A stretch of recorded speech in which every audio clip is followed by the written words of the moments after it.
Bom dia, muito obrigado pela presença dos senhores para mais essa reunião do Conselho de Orientação e Serviço. Hoje eu estou coordenando sozinho, o meu companheiro, Dr. Márcio Shimomoto, outro coordenador, está trabalhando, está palestrando fora de São Paulo. Alguém tem que trabalhar, né? E ele está trabalhando também.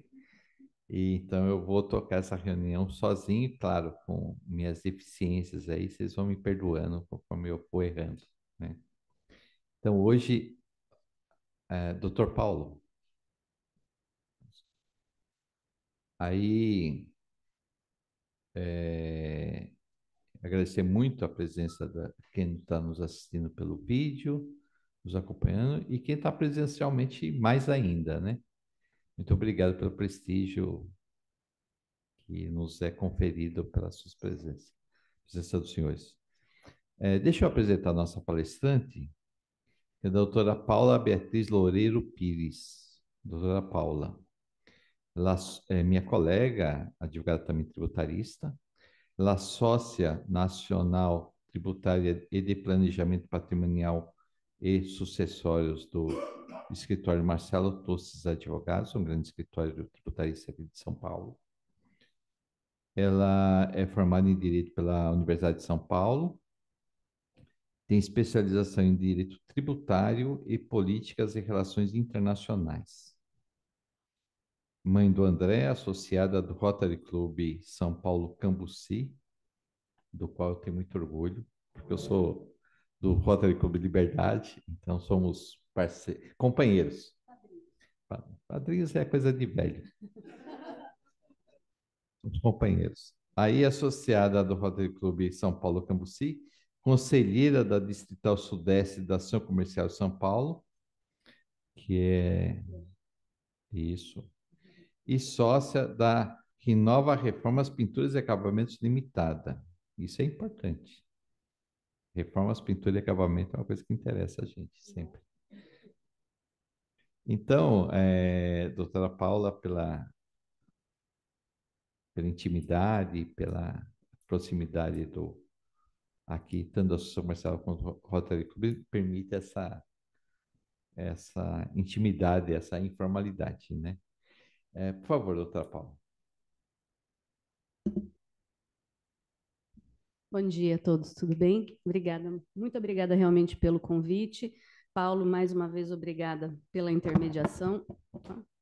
É, nossa parceria, como dito, né, entre Rotary e Associação Comercial, ela só cresce, e acho que em benefício de todos, realmente, né?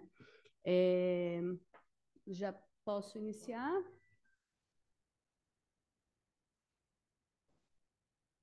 Podemos iniciar, Valéria?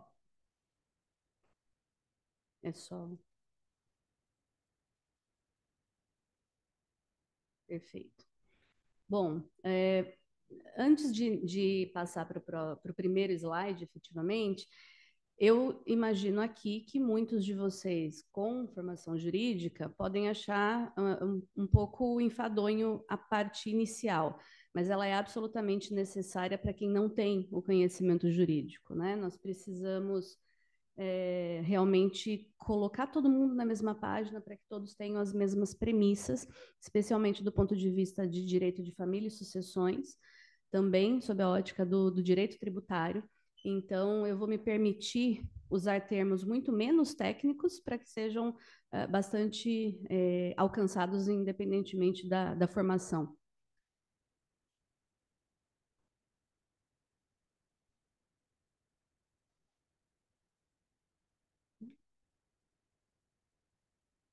Ok. Bom, então para que a gente faz um planejamento patrimonial e sucessório, né? As pessoas elas se perguntam qual é a utilidade, por que eu vou gastar dinheiro com isso. Na verdade, o principal objetivo vai depender da pessoa. Ela pode ter como principal objetivo evitar conflitos familiares.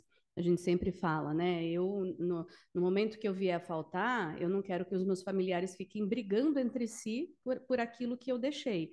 Então, é melhor que eu resolva os problemas do que eles tenham que brigar lá na frente para que isso aconteça.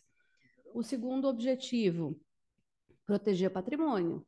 No momento em que eu sou sócia de um escritório, eu tenho uma empresa de reformas, eu estou sujeita a problemas trabalhistas, a problemas tributários, eu não quero que esses eventuais problemas possam atingir o meu patrimônio familiar, porque uma coisa é patrimônio da pessoa jurídica, outra coisa é o patrimônio da pessoa física. Perpetuação de negócios da família. A partir do momento que nós temos, nós sabemos que as estatísticas brasileiras elas são contrárias à manutenção da empresa, né? Nós sabemos que a grande maior parte das empresas no Brasil não conseguem chegar à terceira geração, dificilmente chegam na segunda geração. A única maneira da gente garantir que isso aconteça é por meio de planejamento. Então, racionalizar a estrutura societária dessa empresa, a tomada de decisão dentro dessa empresa, separação do patrimônio pessoal do patrimônio da pessoa jurídica, e que as questões familiares não sejam o principal critério de tomada de decisão, e sim o melhor interesse da atividade preponderante daquela empresa e da sua perpetuidade. E, no fim das contas, como todos sabem, a otimização dos efeitos tributários relacionados a qualquer planejamento. E, de novo, isso eu sempre falo, não existe milagre. O tributo ele vai incidir. O que a gente consegue é fazer com que ele incida da melhor forma possível, da forma mais eficiente possível. E o que eu quero dizer com eficiência? Pagar tão somente aquilo que seja absolutamente necessário. Nem um centavo a mais, nem um centavo a menos. Premissas de família e sucessões. Aqui a gente fez um quadrinho que ele é muito autoexplicativo e depois eu vou compartilhar essa apresentação com todos, então não precisam se preocupar em anotar, nada do tipo. Mas eu vou chamar a atenção para 2 pontos, né, que eles podem ser desconhecidos para muita gente, inclusive para os meus colegas do direito. Na separação total de bens, o cônjuge sobrevivente é herdeiro. Ele não é meeiro, mas ele é herdeiro. Ele não vai dividir nada numa eventualidade de divórcio, mas ele sim será herdeiro em concorrência com os filhos, por exemplo, com os descendentes ou ascendentes, no caso de uma eventualidade de morte. Tá? Esse é um ponto que causa bastante dúvida. E outra questão é a união estável. Hoje nós já temos uma jurisprudência absolutamente sedimentada no sentido de que a união estável é quase um casamento. Eu digo quase porque não tem ainda a formalidade necessária, mas do ponto de vista das consequências jurídicas e tributárias, a gente tem exatamente as mesmas consequências, considerando um casamento cujo regime de bem seja o da comunhão parcial. E lembrando que mesmo na união estável é possível fazer uma declaração ou uma escritura de união estável escolhendo outro regime de comunhão de patrimônio ou separação de patrimônio. Essas premissas elas são importantes para que a gente consiga depois, mais para frente, analisar o que fazer em relação ao patrimônio no âmbito de um planejamento, né? Outro ponto que causa bastante dúvida, pouca gente sabe da existência das cláusulas restritivas relacionadas, por exemplo, às doações e testamentos. Por que doações e testamentos? Porque a gente tem, no âmbito de planejamento patrimonial e sucessório, a gente antecipa muita coisa do que aconteceria apenas no evento morte ou substitui em vida aquilo que aconteceria se nós não queremos que aconteça da forma como a própria legislação determinou. Então, nós temos algumas cláusulas que são usadas. É preciso dizer que não é em toda situação que elas são úteis. Em algumas situações, elas podem se tornar um entrave bastante considerável na vida dessa família. Então, elas têm que ser usadas com muita parcimônia, né? Então, a incomunicabilidade, ou seja, se eu estou fazendo, por exemplo, uma doação, eu posso estabelecer, eu, doador, estabelecer que aquela pessoa que está recebendo, o donatário, não comunicará este patrimônio com o seu cônjuge. Empenhorabilidade, eu, doador, posso estabelecer que o meu donatário não poderá alienar, não poderá vender este patrimônio. Na empenhorabilidade, perdão, não será sujeito à penhora, a não ser que a gente esteja falando de tributos ou dívidas relacionadas ao próprio patrimônio. Então, não adianta eu dizer que esse bem ele não está sujeito a ser penhorado, mas existem dívidas de condomínio, por exemplo. Essas dívidas elas poderão sim levar a uma penhorabilidade desse imóvel. A mesma coisa, dívidas de IPTU. Mas em relação, por exemplo, a uma dívida de um empréstimo bancário, desculpem, isso não seria possível. Inalienabilidade é o que eu havia colocado antes, né? Não poderá ser alienado, vendido. E a última cláusula, que ela é bastante importante realmente no âmbito de planejamentos, a cláusula de reversão. Ou seja, eu sou a doadora e eu estabeleço que no caso do meu donatário falecer antes de mim, esse bem não vai para os herdeiros dele, vai voltar para que eu possa tomar as decisões relacionadas a quem terá direito em relação a esse bem.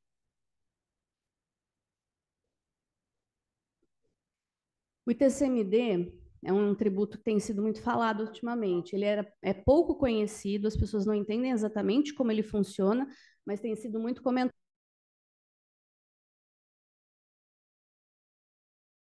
Sistema tributário, ele é de competência dos estados, portanto, cada um dos estados, dentro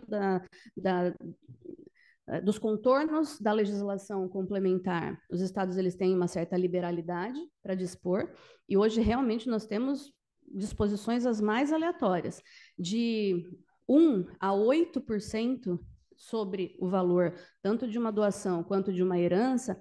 Existem estados aí que fazem o que querem. Aqui no estado de São Paulo, nós temos a alíquota fixa de 4%, tanto no caso de doações quanto no caso de herança.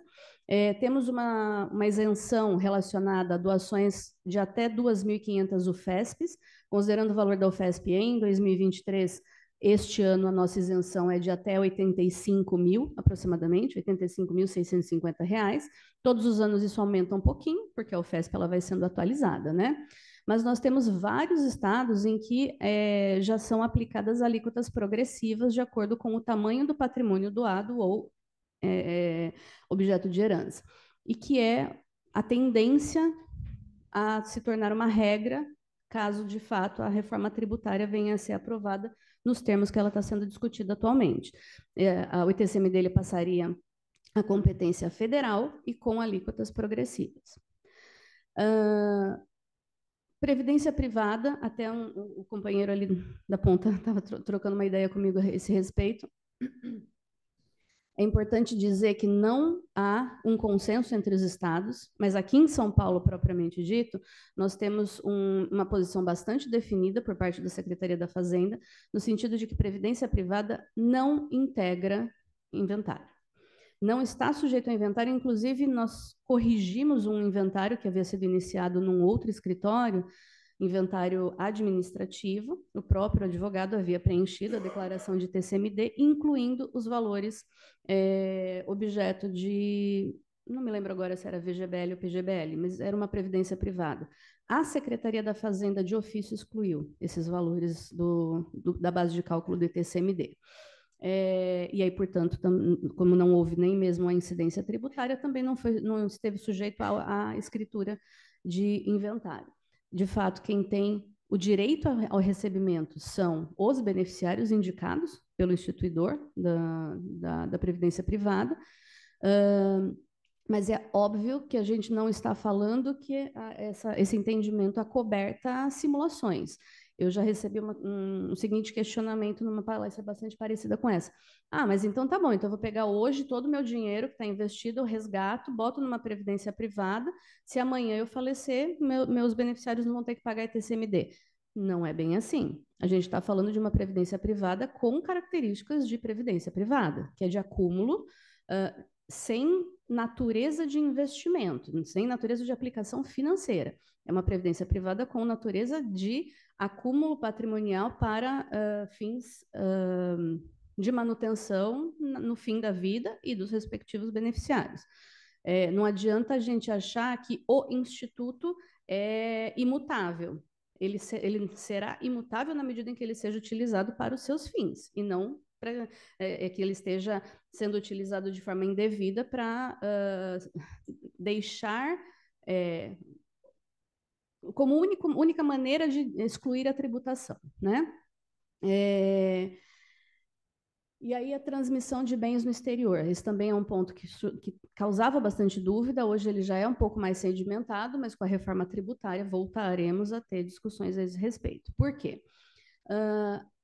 A Constituição Federal, como eu disse, ela determinou que os estados têm a competência para tributar a herança, atualmente, nosso atual sistema tributário. Mas, desde 88, e mesmo antes de 88, nós nunca tivemos uma lei complementar que dissesse como é que os estados deveriam fazer essa tributação para que essa tributação atingisse bens localizados no exterior de doadores ou falecidos aqui no Brasil, ou que tivessem falecido lá, mas que os bens estivessem aqui. E os estados ainda assim instituíam as respectivas tributações. Lá em 2021, finalmente, o Supremo Tribunal Federal acabou com as dúvidas, dizendo não, sem a lei complementar não há possibilidade de tributação. Mas, ao mesmo tempo, o Supremo Tribunal Federal também determinou que o Congresso estabelecesse e editasse, de fato, a lei complementar em 12 meses, o que também já foi descumprido. Então, nesse momento, nós estamos aqui num vácuo legislativo, porque, em tese, o Congresso Nacional, tendo descumprido o prazo de 12 meses estabelecido pelo Supremo para editar a lei complementar, em tese, os estados poderiam fazer uma legislação própria para ocupar esse espaço legislativo. Só que os estados dizem, eu já tenho essa legislação. Então, estão tentando se referir ou utilizar as legislações anteriores, o que, sob a minha ótica, é um pouco burro por parte dos estados, com o perdão da palavra. Se aquela legislação já foi declarada inconstitucional, corre e faz outra. Se o objetivo é arrecadatório, corre e faz outra e aproveita o vácuo legislativo, mas não fica insistindo no próprio erro. Insistir no próprio erro por parte do Estado é nos dar, como advogados, a possibilidade de defesa dos nossos clientes.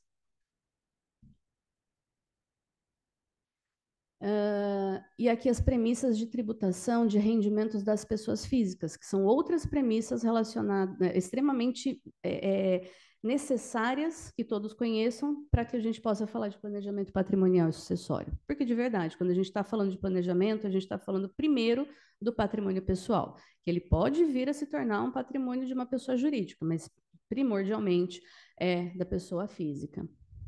Eu não consegui acompanhar a pergunta, mas depois a gente olha. Tributação de rendimento das pessoas físicas. Nós temos 3 grandes princípios a serem seguidos e que não parecem estar sendo lembrados por parte dos nossos governantes nesse momento. Residência fiscal. Independentemente de onde eu tenha minha residência física, eu, como cidadã, posso estabelecer a minha residência fiscal. Eu posso nem morar no Brasil, mas eu posso optar, tendo uma parte expressiva do meu patrimônio aqui no Brasil, eu posso optar por ter essa residência fiscal. Muita gente acaba sendo brasileiro, tem a residência fiscal aqui, faz a declaração aqui, se muda, deixa de dar a saída, passa a fazer uma segunda declaração em outro país e aí acaba tendo uma dupla residência fiscal, com potenciais danos ao próprio patrimônio, porque muitas vezes acaba se sujeitando a uma dupla tributação, ou muita gente faz, aqui no Brasil eu declaro o que eu ganhei no Brasil, o que eu tenho no Brasil, no outro país eu declaro o que eu ganhei e o que eu tenho no outro país. Na hora que essa pessoa vai retornar para cá, ela não consegue trazer para dentro da declaração brasileira aquilo que ela construiu no exterior e com potenciais prejuízos, inclusive, do ponto de vista penal, porque a falta de declaração fiscal, não a falta de recolhimento do tributo, porque, teoricamente, ele recolheu razoavelmente bem, mas a falta de declaração é considerado um crime tributário, tá? Lá em 2016, por exemplo, nós tivemos uma legislação com um prazo determinado de adesão para regularização de ativos no exterior, porque era absolutamente regra que brasileiros não declarassem os ativos possuídos no exterior. Quem não aproveitou aquele momento, porque aquele momento havia uma tributação bastante expressiva, eram 15% de tributo mais 100% de multa, o que quer dizer que somava 30% do patrimônio, mas com isso você comprava um perdão penal. Então, ali, naquele momento, o grande objetivo era se livrar de potenciais consequências penais, muito mais do que a questão tributária. Segundo princípio que nós temos que ter em mente, tributação universal. É disso que eu estava falando até agora. Esse princípio ele é seguido, enfim, se nós tivermos 200 países, provavelmente 198 terão a tributação universal como princípio tributário. O que isso quer dizer? Se eu tenho residência fiscal no Brasil, as autoridades fiscais brasileiras têm que saber tudo que eu tenho, tudo que eu ganho, e é aqui que esses valores serão tributados, a menos que haja alguma exceção à regra. O que eu chamo de exceção? Daqui a pouco nós vamos falar sobre isso. Por exemplo, um acordo para evitar a dupla tributação. Então, eu tenho a residência fiscal aqui, quem tem a primordial direito de me tributar e de receber as minhas informações é a Receita Federal brasileira, ainda que esse patrimônio não esteja localizado no Brasil e ainda que os rendimentos não sejam oferidos no Brasil. Uma fonte pagadora no exterior muito provavelmente vai fazer uma retenção tributária, mas aí eu tenho condições de aqui no Brasil demonstrar este pagamento para que não haja uma reincidência, mas a informação tem que ser prestada, sob risco penal. E o último dos princípios, o regime de caixa. Ao contrário das pessoas jurídicas que, como regra, estão submetidas ao regime de competência, ou seja, eu fiz jus jurídico, eu tenho direito jurídico àquele rendimento, eu já devo levá-lo à tributação. Isso sob a ótica de uma pessoa jurídica. No caso das pessoas físicas, a regra é em o inverso. Não é suficiente ter direito jurídico, mas eu preciso ter o direito no meu bolso. Entrou no bolso, efetivamente eu levo a tributação. Isso é o que eu preciso que vocês tenham bastante em mente quando formos falar sobre a questão dos ativos no exterior propriamente ditos. E aqui um quadrinho de formas de remuneração. Como eu disse, vocês vão receber a apresentação, então eu não vou me demorar muito nesse quadrinho. Os tratados para evitar a dupla tributação. Nós temos 37. O que isso quer dizer? Que o Brasil firmou tratados com outros 37 países para evitar a dupla tributação da renda. Então, se eu tenho uma residência fiscal no Brasil e eu presto serviço para alguém no Japão, essa pessoa jurídica ou física no Japão, muito provavelmente faria uma retenção tributária de acordo com a legislação japonesa e somente o valor líquido seria remetido para mim. E esse valor líquido seria ainda submetido a uma segunda incidência tributária aqui no Brasil. O acordo para evitar a dupla tributação evita que isso aconteça. Justamente, se a renda foi oferida por um trabalho realizado no Brasil, é no Brasil que vai ser tributada. Se, por outro lado, ainda que eu tenha uma residência fiscal aqui, mas de alguma maneira a origem desse recurso e a própria utilização desse recurso vai se dar no Japão, ou seja, eu me movimentei até o Japão para que isso acontecesse, claro, tem uma série de requisitos a serem seguidos.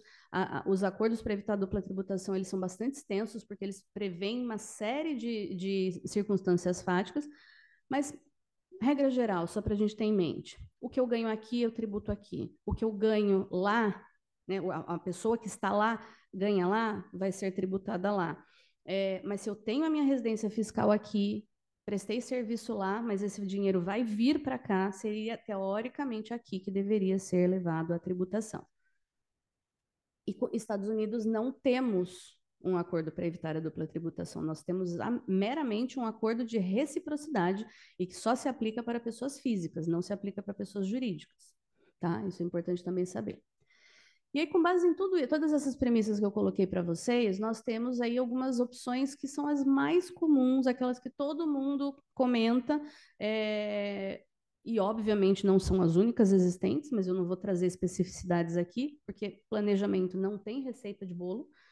Ninguém tem um mesmo desenho familiar que o outro, ninguém tem o mesmo patrimônio, desenho patrimonial que o outro, e ninguém tem os mesmos desejos do outro.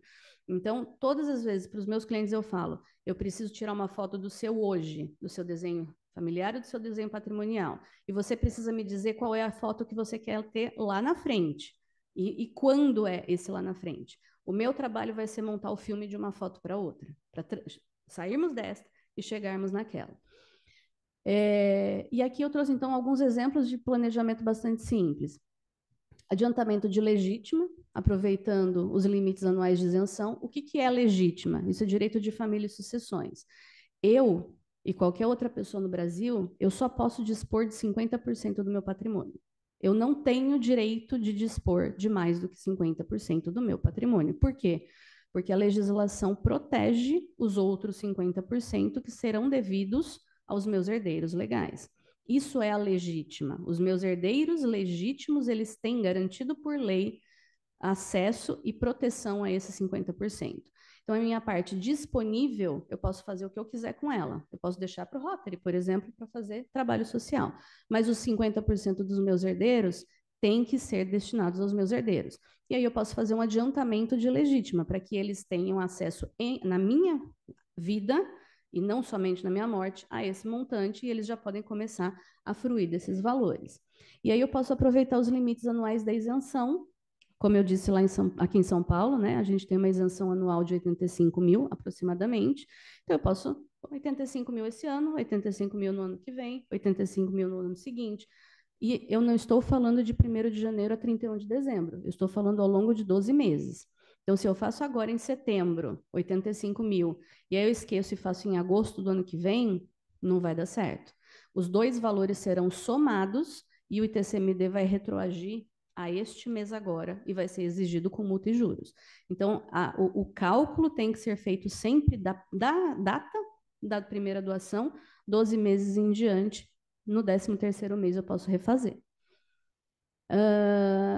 Testamento, se for essa a opção, público, sempre, sem exceção. Testamento particular é querer briga entre familiares. Não funciona. Tem muita gente que insiste, não, porque eu não quero dar a publicidade. É a publicidade que garante o direito dos seus familiares e que eles serão obrigados a fazer valer a tua vontade. Tá? Seguro de vida e previdência privada, como nós já falamos, né? A transmissão independe de inventário, não atrai a incidência do TCMD. Essa sigla ITCMD, em outros estados, ela pode ser só ITCD, enfim, tem algumas variantes, mas a natureza é igual, tá?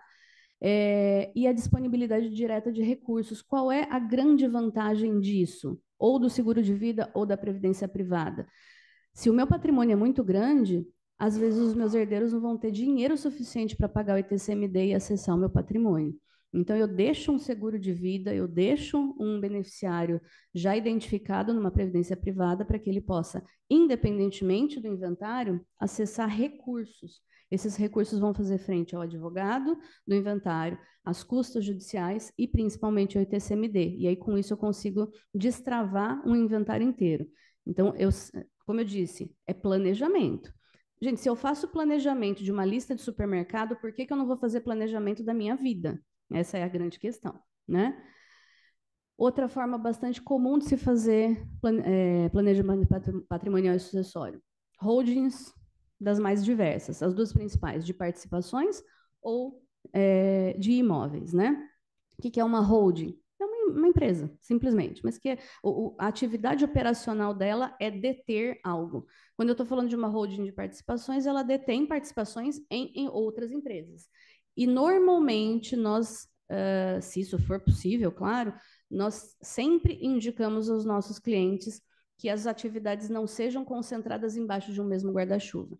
Então, se eu sou sócia de um escritório de advocacia, claro, escritórios de advocacia têm as suas peculiaridades legais, mas só um exemplo. Eu não vou colocar a minha empresa de reformas embaixo do mesmo CNPJ da minha atividade legal.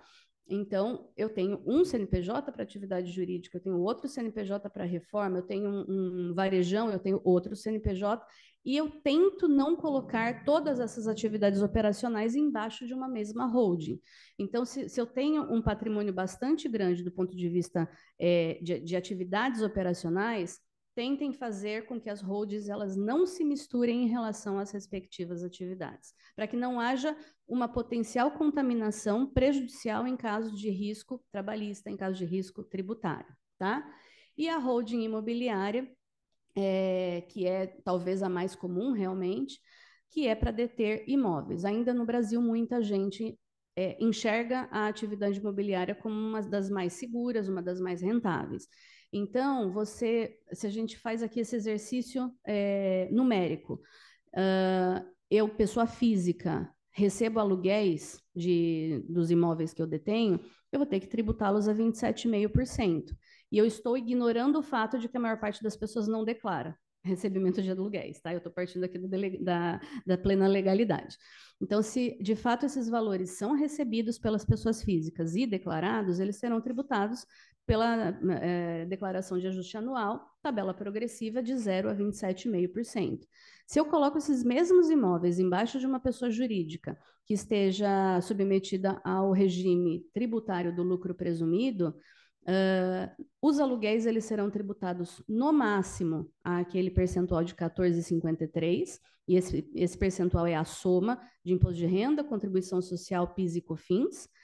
E no caso de venda, se eu também colocar dentre as minhas atividades preponderantes a compra e venda de imóveis, eu, na pessoa física, seria tributada no mínimo a 15% sobre o ganho de capital.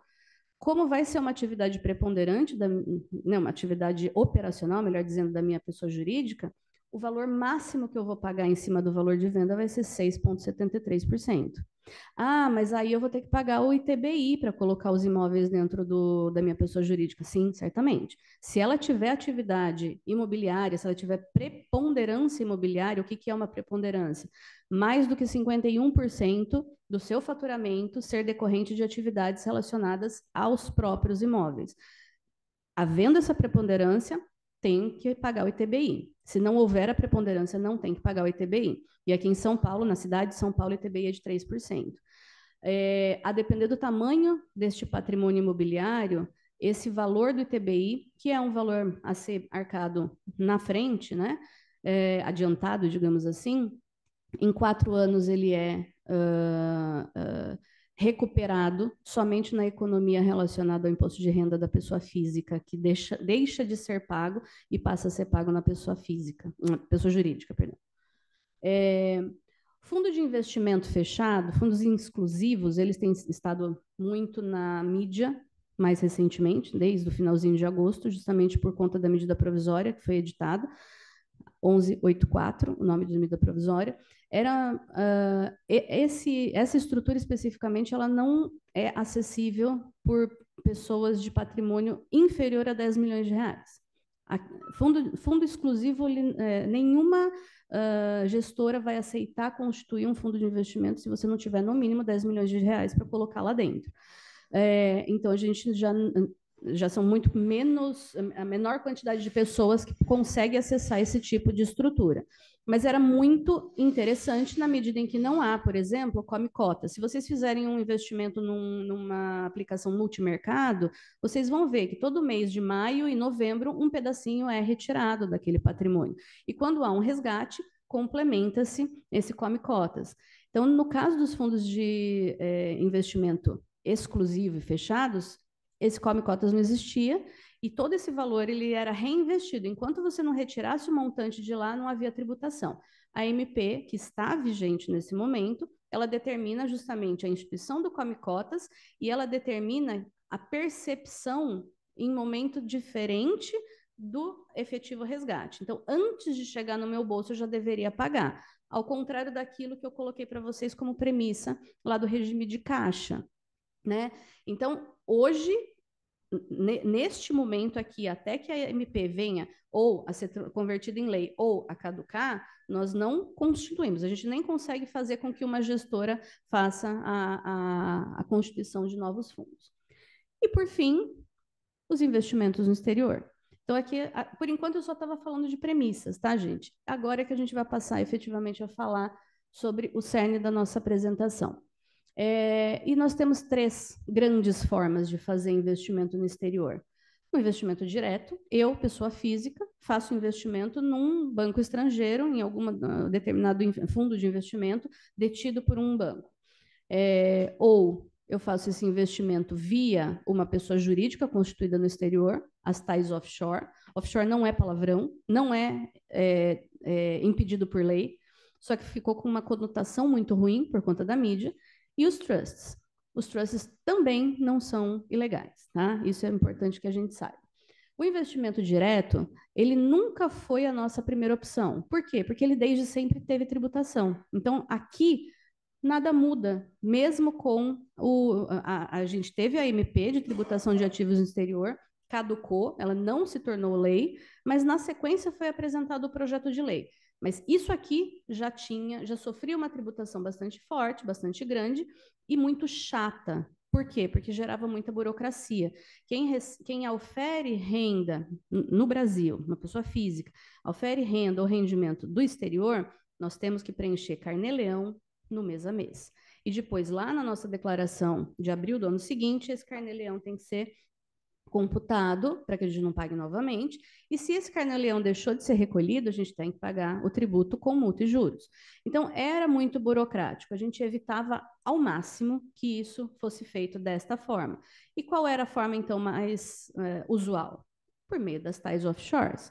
Então, eu tenho offshore, bastava ter $10 mil, $5 mil, na verdade, eu conseguia fazer a integralização do capital social, a depender do país escolhido. E, em regra, esses países escolhidos são aqueles de tributação mais favorecida. Bahamas, Panamá, BVI, até mesmo Luxemburgo, que hoje não é mais considerado um paraíso fiscal, mas por muitos anos acabou sendo. Santa Lúcia, enfim, Malta, uma série de países que têm uma legislação tributária mais flexível e também societária mais flexível, ou seja, a forma e a agilidade de abertura de empresas é muito rápido, é muito fácil de se fazer. Então, constituía-se uma offshore, que é uma PJ, é um guarda-chuvinha, para que houvesse uma interposição entre a pessoa física e o investimento. Com isso, a gente deixava de ter a tributação fortíssima que a Receita Federal já determinava em relação ao investimento direto, mantido no exterior. E por quê? Porque aí não entrava no bolso. Lembra do regime de caixa?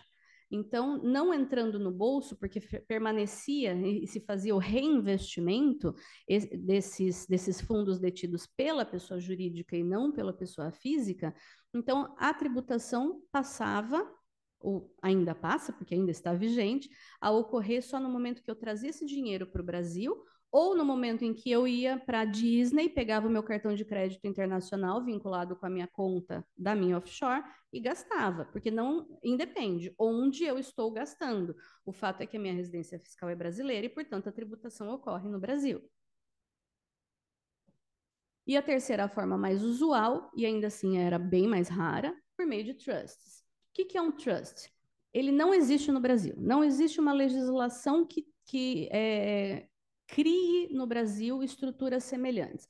Ele é uma criação da common law, enfim, para pessoas de países latinos é até bastante complexo de entender o racional por trás de um trust, porque eu simplesmente eu tenho 100% do meu patrimônio, eu vou pegar 30% desse patrimônio que eu lutei tanto para constituir e eu tiro estes 30% do meu domínio. E eu passo para o doutor Humberto, para que o doutor Humberto faça o que ele entender melhor para fazer com que este meu patrimônio, que era meu, deixou de ser, passou para a administração dele, porque eu confio que a administração dele vai ser mais bem feita do que a minha, Mas quem vai se beneficiar são aquelas pessoas que eu indico como os meus beneficiários.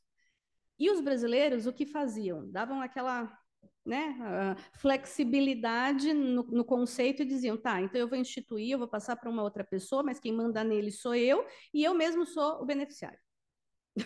Então eu era instituidor, eu dava ordem no administrador e depois o beneficiário de tudo aquilo era eu. Então, tirava um pouco do conceito inicial da origem do trust, né? E aí, com isso, como os brasileiros acabavam fazendo dessa forma, não eram trust forte, não eram trusts fortes, e por outro lado, como nós não temos no Brasil uma legislação societária que traga para a legislação brasileira uma estrutura semelhante, o que a Receita Federal sempre fez? Sabe aqueles brinquedos de criança pequena que eles têm que enfiar o triângulo no triângulo, a bolinha na bolinha, o quadradinho no quadradinho? A Receita Federal enfiava o triângulo na bolinha. Dizia, o trust parece uma SA. Não, porque não é uma empresa. O trust é um contrato, não é uma empresa. E uma SA é uma empresa. Então, a gente tem problemas tributários gigantes em relação aos trusts considerados como SA para fins de tributação brasileira. É bastante complexo de apresentar qualquer tipo de defesa quando você não consegue ter na legislação o suporte necessário do ponto de vista societário. Por quê? Direito tributário é um direito de fim. Eu preciso usar as premissas e os institutos dos outros direitos. Nesse caso, eu deveria ter um suporte no direito societário e eu não tenho. Eu teria no direito contratual, mas eu também não tenho. Eu deveria usar a legislação exterior, mas para fins tributários ela não se aplica. Então, eu fico realmente de mãos atadas quando o trust era inadequadamente utilizado. E aí, lembram-se que eu coloquei lá em 2016, nós tivemos a legislação de regularização dos ativos no exterior. Naquele momento, eu participei de inúmeros grupos de trabalho, inúmeros, todos eles compostos por tributaristas, penalistas e contratualistas. Por quê? Porque o trust dava muito problema. Ninguém sabia como declarar. Quem declara é o instituidor, é o beneficiário. Mas a gente tem trust revogável, a gente tem trust irrevogável, mas e o trustee? Será que ele vai querer dar informação? Enfim, então, o que se convencionou naquele momento e meio que se tornou uma jurisprudência até do ponto de vista administrativo mesmo. Trusts revogáveis, a titularidade do patrimônio continua com o instituidor. Por quê? Porque ele pode revogar a qualquer momento, ele continua detendo o poder de tomada de decisão. Se é um trust irrevogável, ele já não declara mais. Ele literalmente deixou de poder acessar este percentual do patrimônio dele. E quem deveria declarar? Os beneficiários. Só que beneficiário não necessariamente sabe que é beneficiário de um trust. E aí a gente chegou num outro gap. E aí esse outro gap causou outro problema. Enfim. Mais ou menos a regra se tornou essa. Era uma regra usual, não é uma regra legal, tá?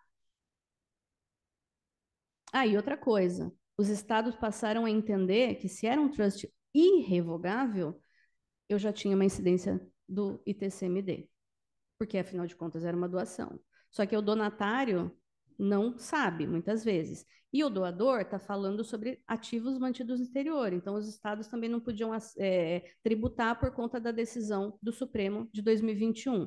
Então, tudo volta, né? A gente fica sempre rodando em círculo. Sabe cachorro que corre atrás do rabo? Era o que a gente ficava desde 2016 até 2021 e agora até 2023 a gente vai voltar.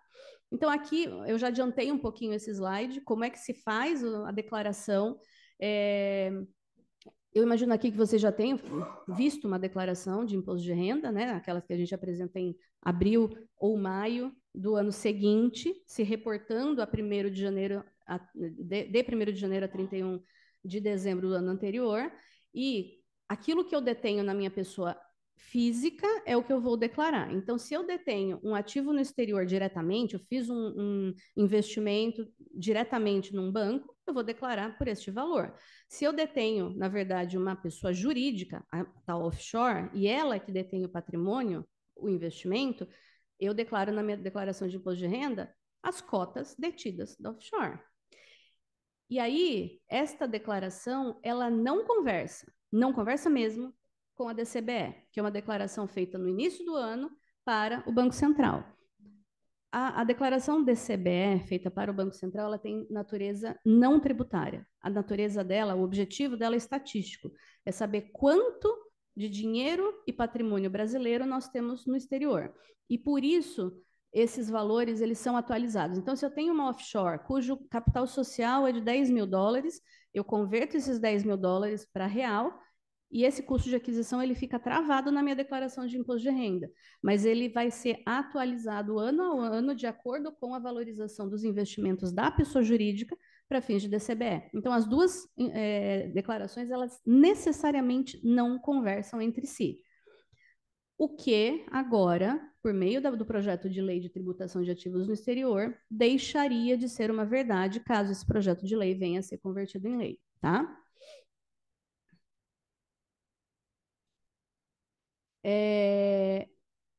Inicialmente, a minha apresentação falava da MP. A MP já caducou e foi substituída por um projeto de lei. Então, agora a gente vai passar a falar sobre esse projeto de lei.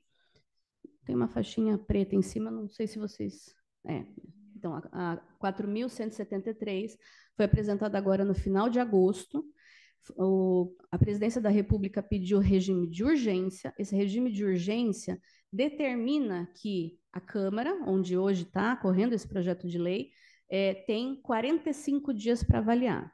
Após esses 45 dias, todo o expediente legislativo fica travado até que eles consigam finalizar essa análise e encaminhar para o Senado.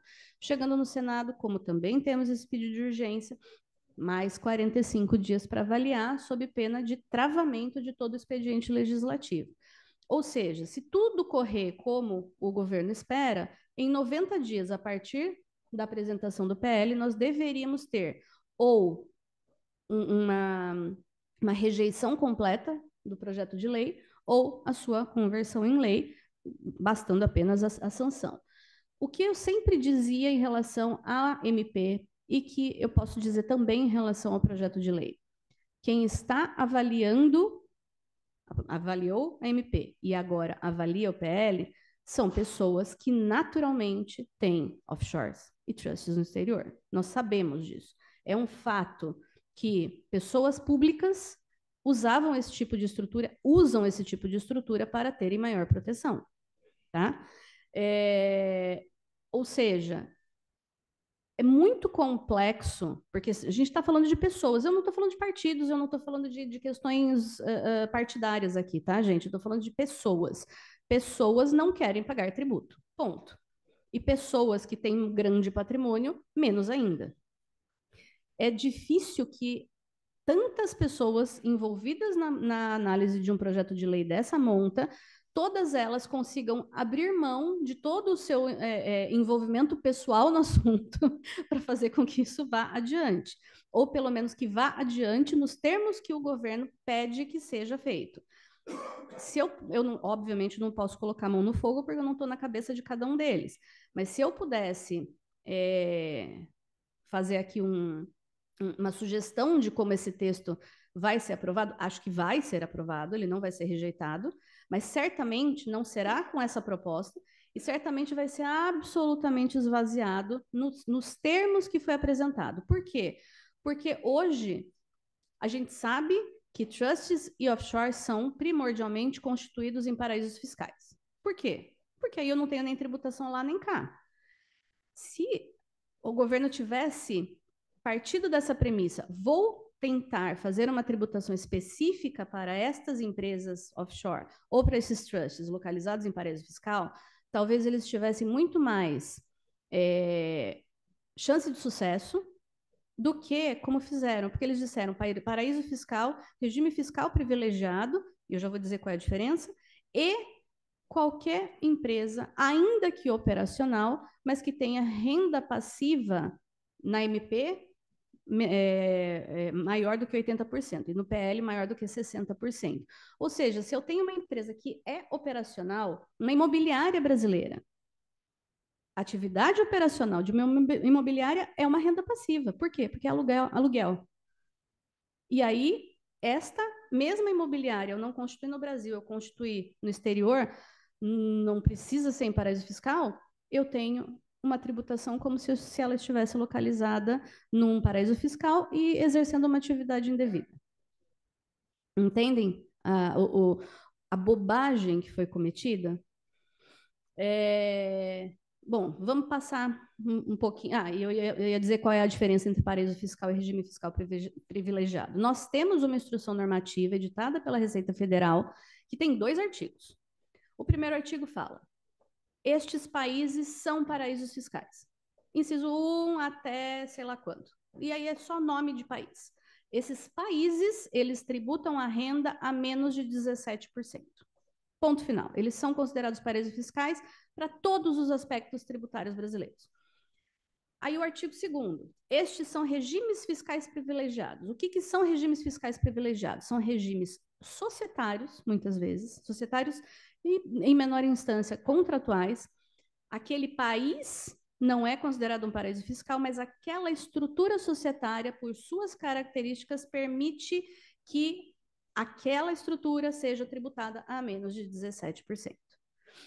Teve por muitos anos a alíquota de 20%, hoje a gente trata de 17%, porque isso fica subindo e descendo. Então, a gente prefere usar o menor patamar possível para ser mais equânime, digamos assim. Então, se a gente tem as LLCs americanas, Estados Unidos não são paraíso fiscal, mas as LLCs americanas, elas são regimes fiscais privilegiados, tá? Então, para aquele regime especificamente, nós temos uma consequência tributária diferenciada. Bom, o que então esse PL 4.173 ele propõe? Ele substituiu, como eu disse, a MP 1171 que caducou. Foi apresentado no dia 29/8, em regime de urgência, e, portanto, a Câmara tem até o dia 13/10 de 2023 para analisar, que são os 45 dias, sob risco de toda a tramitação legislativa na Câmara ser travada por força desse PL. Muito resumidamente, esse PL se destina a pessoas físicas que detenham ativos no exterior, não importa que tipo de ativo.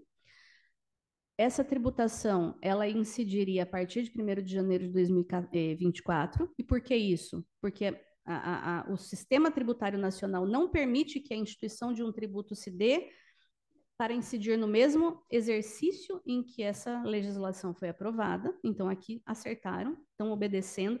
E, de novo, a gente não está falando da minha declaração de 2024 relacionada a 23. Não, eu estou falando da minha declaração de 25 relacionada a 24, tá? O que ela fala? Que vai haver a declaração em separado na minha declaração de ajuste anual, aquela de abril de 2025. Eu vou ter que separar na ficha de bens e direitos, vai haver todas as linhas dos meus ativos no exterior, que já hoje acontece, mas isso também vai surtir um efeito separado na minha ficha de rendimentos tributáveis. Por quê? Porque se eu tinha uma offshore, eu estava declarando somente aquele bem ou direito. Mas agora os rendimentos dela, da offshore, serão tributados na minha declaração de pessoa física. Como se ela não existisse, como se esses rendimentos fossem auferidos diretamente por mim. Ou do trust também. Então, a gente está falando de aplicações financeiras, que é o investimento direto, os lucros e dividendos de empresas controladas, as tais offshores, e os direitos objeto de trust. Ou outras estruturas similares, por exemplo, as fundações no exterior, que nada tem a ver com as fundações no Brasil. Não tem similaridade legal, tá? Quanto que a gente está falando? Eu tenho uma isenção até R$6.000 ano. Reais. De R$6.000 a R$50.000 no ano, eu tenho uma alíquota aplicável de 15%. E eu não tenho nenhuma dedução, já vou explicar. E acima de R$50.000 no ano, eu tenho 22,5% de tributação. O que é essa dedução?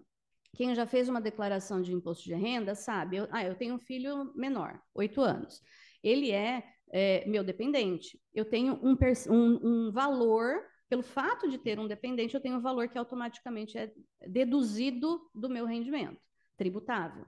Eu pago pensão alimentícia, esse valor também vai ser deduzido. Eu pago escola, eu tenho despesas médicas, tudo isso eu deduzo da minha declaração. Aqui eu não tenho previsibilidade de nenhuma possibilidade de dedução, zero, tá? E aí, observação: se eu tenho algum ativo no exterior que não se classifique como aplicação financeira, lucros e dividendos de controladas ou direitos objeto de trust, isso não está dentro da legislação. Eu estou falando de outra coisa que não está dentro deste PL, portanto, não vai sofrer essa tributação, tá? Então, se eu tenho uma conta corrente não remunerada, nem mesmo por aquele investimento automático do banco, aí eu não vou ter tributação, porque eu não tenho rendimento.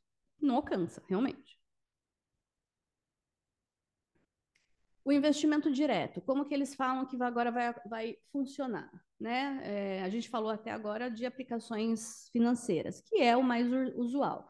Só que não é só. Né? Aplicações financeiras, dentro desse grande gênero, eles colocaram um monte de coisa que até então não eram consideradas aplicações financeiras. Depósitos bancários, sim. Certificados de depósito, sim. Mas cotas de fundo de investimento, instrumentos financeiros, apólices de seguro. No Brasil, seguro tem, sim, a incidência do IR para o beneficiário quando ele saca o seguro. Mas aqui a gente não está falando de saque, a gente está falando da remuneração dessa apólice. Certificado de investimento, operações de capitalização, depósitos em cartões de crédito. Sabe o meu cartão de crédito que eu levo para Disney e que eu vou comprar minha bolsa Chanel algum dia? Também incide.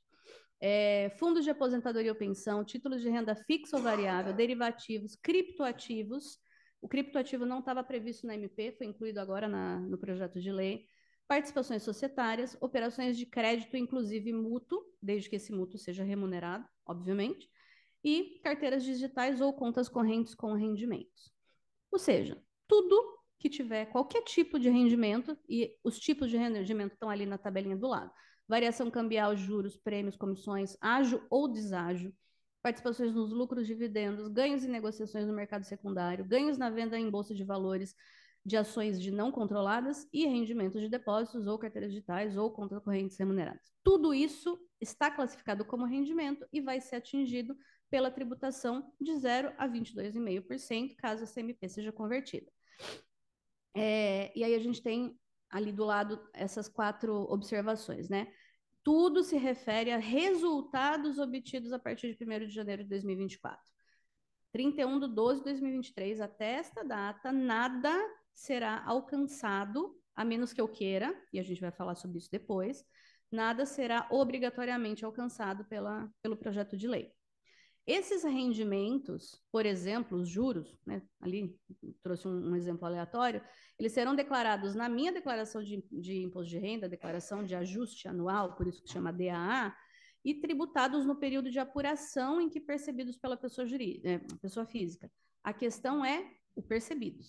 Percebidos deixou de ser, trouxe para o Brasil ou usei no exterior. O percebido vai ser, caiu na conta. Já é suficiente para tributar. E agora, qual foi a lógica utilizada? Nós temos já para as pessoas jurídicas essa tributação há muitos anos, desde 2014 pelo menos, né? As controladoras brasileiras têm que incluir na base tributável do seu imposto de renda os lucros auferidos, ainda que não distribuídos por suas controladas no exterior. É exatamente a mesma lógica. Eu não preciso ter acesso ao dinheiro, fazer somente ter direito jurídico a esse recurso já me faz tributar, tá?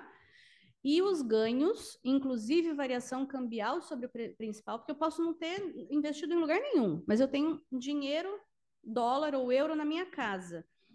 A variação cambial desse dinheiro, se esse dinheiro foi declarado e ele vai ser atualizado, eu já deveria tributar. Vai ser também declarado na declaração de ajuste anual, tributado no período de apuração. Aí sim, no resgate, na amortização, na alienação, mas também no vencimento das aplicações. E esses vencimentos, eles independem de mim. O que acontecia é que na offshore, esse vencimento ele implicava num reinvestimento. Então, eu não resgatava, estava tudo bem. Agora não, venceu, tributa, mesmo que haja um reinvestimento. E a grande novidade, permite-se a compensação ou dedução. Então, aquilo que eventualmente eu paguei no país em que esse ativo se encontra, eu posso me compensar com o tributo devido aqui ou deduzir, enfim, da respectiva base de cálculo. O Reinaldo está perguntando se vai ter, se eu vou disponibilizar, sim, a apresentação toda, tá? Eu vou caminhar para vocês. Investimentos diretos, então, era aquilo. Agora, a grande novidade, né? As entidades controladas no exterior, as tais offshore. Realmente, o que se pretende é que não haja pontas soltas, né? Então, eu sou uma pessoa física aqui no Brasil, eu tenho offshore, eu não quero me sujeitar a essa tributação, então eu vou botar, meu filho mora no exterior, então eu vou botar no nome dele. Não vai adiantar. Porque, afinal de contas, o filho é uma pessoa vinculada. Cônjuge, companheiro, parente, consanguíneo ou afim até o terceiro grau. Se eu sou uma pessoa física e este meu filho está lá e ele foi colocado como diretor, ou ele passa a ter mais do que 50% de participação no capital social, automaticamente eu já tenho essa vinculação suficiente para me caracterizar como detentor de ativo no exterior. Né? Isso é para evitar a utilização de pessoas interpostas, que a gente já está bastante acostumado no âmbito da tributação de pessoas jurídicas. E aí, como eu disse lá atrás, né? Quem é que a gente está tentando alcançar aqui? São as controladas que são estabelecidas em paraísos fiscais, regimes fiscais privilegiados, e aí, até aí era bem compreensível, mas também aquelas que, mesmo não estabelecidas em paraíso fiscal ou regime fiscal privilegiado, sejam operacionais, mas que tenham renda passiva, não ativa, passiva, acima de 60%. Então, se eu tenho, como eu disse, uma empresa imobiliária no exterior, praticamente 100% da renda é considerada passiva e eu estou sujeito a essa tributação. Uma exceção a esse mesmo exemplo, se eu tenho uma construtora no exterior, e ela oferece esses aluguéis, primeiro que ela já não vai ter acima de 60% dos rendimentos passivos, mas mesmo que tenha, sendo construtora ou incorporadora, tem uma previsão expressa de exceção no projeto de lei. Tá? Aqui eu trago bem en passant a forma como isso vai acontecer, é muito semelhante à forma de tributação hoje das controladas pessoas jurídicas, tá? Mas eles vão ser, os lucros, essas pessoas jurídicas, elas precisam passar a elaborar balanços com base na legislação brasileira, não adianta elaborar essas demonstrações financeiras com base na legislação contábil do país de origem, vai ter que haver uma adaptação para a contabilidade nacional, para que isso seja considerado idôneo o suficiente pela legislação tributária. A conversão em reais sempre vai ter que ser feita com base na cotação do último dia útil do ano, de cada ano, né? E independentemente de qualquer distribuição, esses valores terão que ser levados à tributação, tá? Eles vão, na MP era obrigatório que eu tirasse da minha declaração de imposto de renda da ficha de bens e direitos a offshore e substituísse pelos investimentos detidos. Isso pelo PL passou a ser optativo. Então eu posso ou não substituir a offshore pelos investimentos por ela detidos. Se eu o fizer, eu vou ter que abrir várias linhas, uma linha para cada investimento, mas independentemente, se eu optando ou não, a tributação vai ser feita da mesma forma. Então, aqui é uma flexibilidade mais burocrática do que para fins tributários, tá? E a grande novidade: poderão ser deduzidos os lucros e dividendos das PJs investidas domiciliadas no Brasil, desde que tributadas com alíquotas iguais ou superiores a 22,5%. Então, se eu tenho uma offshore que detém um fundo de investimento exclusivo e que, portanto, não está sujeito a essa tributação de 22,5% por come cotas, pelo menos não ainda, aí eu não posso deduzir. Acho que eu apertei errado. Não.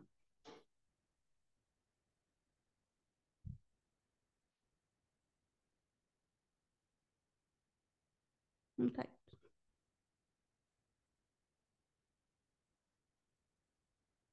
Foi. Ixi, agora foi muito. Isso, pronto. E aí, como eu estava dizendo, né, as exceções, os lucros apurados até 31/12/2023 não estarão submetidos a essa lei, mesmo que ela venha a ser de fato convertida, e os lucros apurados a partir de 1º de janeiro de 2024 das controladas não localizadas em paraíso fiscal, não localizadas em regime fiscal privilegiado ou com renda ativa própria superior a 40% da renda total. Elas continuarão submetidas à legislação atual. E aí, como eu estava dizendo, né, alternativamente eu posso substituir a minha participação no offshore pelas aplicações por ela detidas, mas isso, para fins tributários, vai ser inócuo. Só vai me dar menos trabalho no preenchimento. Mas esta opção, ela é alternativa? Sim. Mas se eu fizer, eu nunca mais vou poder mudar. É irrevogável e irretratável. E, se essa offshore tiver vários sócios ou cotistas, não pode fazer opção sem que todos os demais o façam. Então, todos têm que estar alinhados, tá? E a questão da compensação das perdas, que isso na legislação atual não existe. Então, se eu vou trazer dividendos de uma offshore atualmente detida e eu vou levar à tributação, mas ela teve prejuízo em períodos anteriores, eu não posso fazer essa compensação. Com a aprovação da lei, eu vou poder fazer a compensação de prejuízos, inclusive se os prejuízos superarem os ganhos dentro do exercício, essa perda acumulada pode ser aproveitada para exercícios futuros. Os trusts. Como eu disse, trust não existe para a legislação brasileira, é um contrato, também do ponto de vista contratual não tem equivalente no Brasil e, por conta disso, a Receita Federal optou por simplesmente não enxergar a existência deles. O que eu quero dizer com isso? O trust hoje, como eu tinha dito lá, desde 2016, criou-se essa jurisprudência administrativa de como declarar. Se era revogável, eu mantinha na declaração do instituidor. Se fosse irrevogável, eu já inseria na declaração do beneficiário. Isso agora passaria a ser legislado a esse respeito, mas também envolvendo obrigações por parte do trustee, o que, na minha opinião, não tem muito como acontecer, porque, afinal de contas, o trustee não está no Brasil, ele não está sujeito à legislação brasileira. O titular deve declarar os bens e direitos direto e individualmente na DDA, então não se declara mais o trust, e sim aquilo que o trust detém. E o titular pode ser tanto o instituidor quanto o beneficiário, a depender da circunstância. Mas não é o trust que vai ser declarado, e sim os bens detidos pelo trust. Então, se eu tiver uma offshore que é detida pelo trust, eu vou declarar offshore. Se eu tiver uma aplicação financeira detida pelo trust, eu vou declarar a aplicação financeira. E aqui, nesse caso, não é alternativo, é obrigatório, tá? E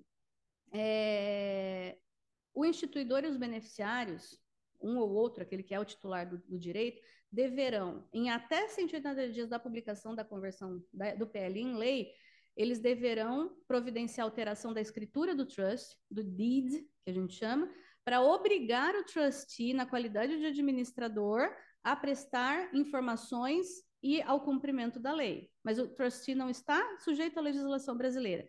E se eu estiver falando de um trust irrevogável, o instituidor não tem mais nada a falar com o trustee.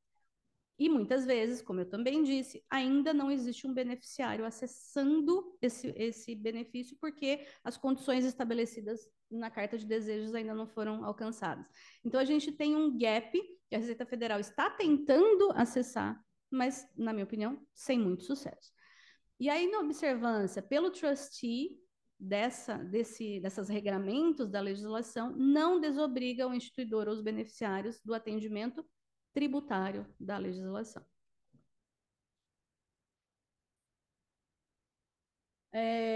Única parte que realmente pode ser beneficiária para os investidores no exterior é a possibilidade de você atualizar o valor dos bens e direitos detidos. Por quê?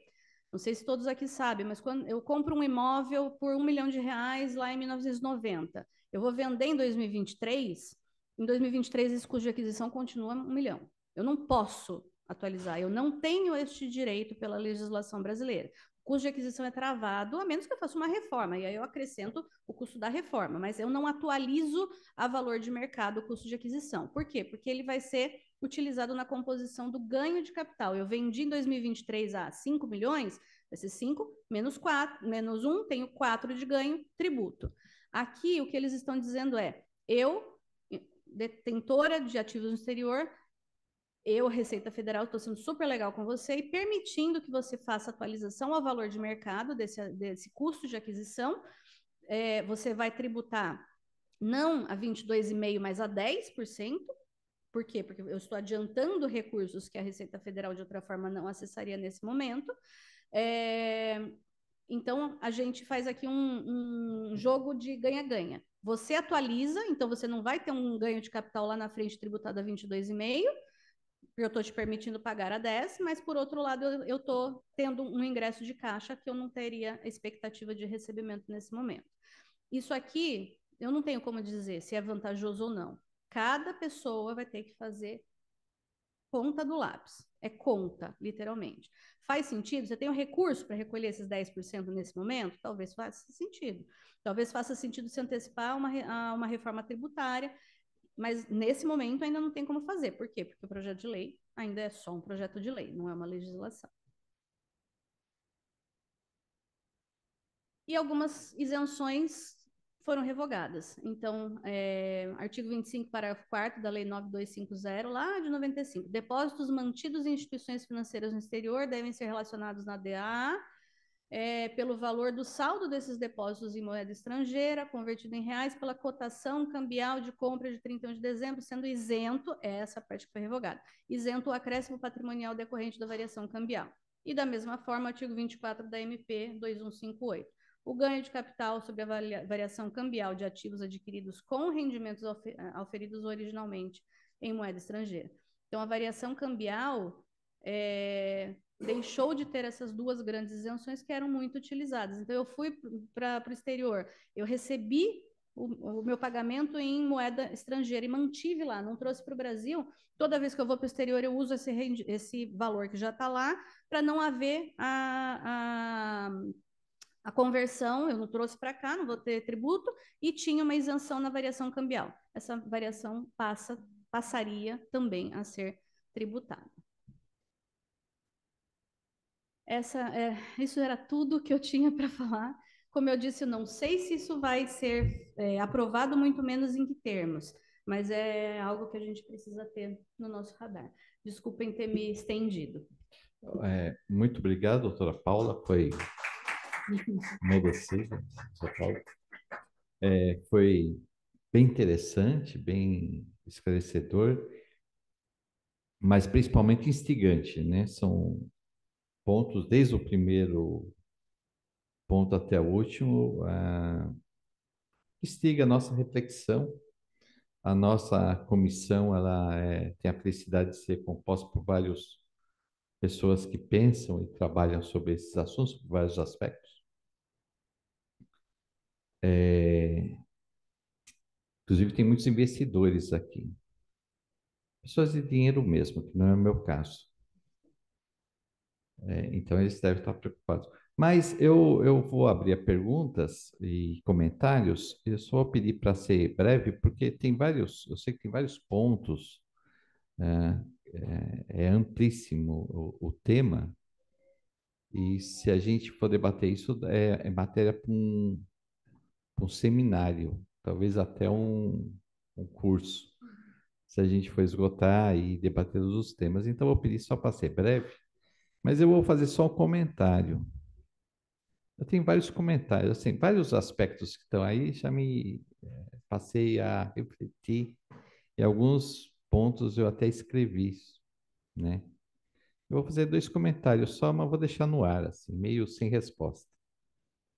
É sobre dois pontos que você tocou. Um é daquelas, a previdência privada, né? Previdência privada, nós estamos falando do PGBL ou VGBL, né? E é interessante porque, e é isso eu vou deixar no ar, eu não vou falar o ponto, mas no PGBL eu já vi uma inconstitucionalidade na tributação. Isso é detalhe do detalhe. mas tem uma inconstitucionalidadezinha lá na tributação, em desfavor do contribuinte. E no VGBL existe uma injustiça.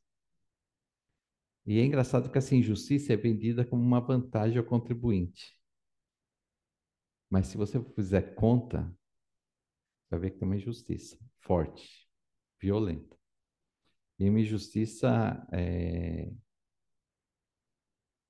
porque o objetivo da previdência privada é mais ou menos proteger a terceira idade, né? Vamos falar um português claro, né?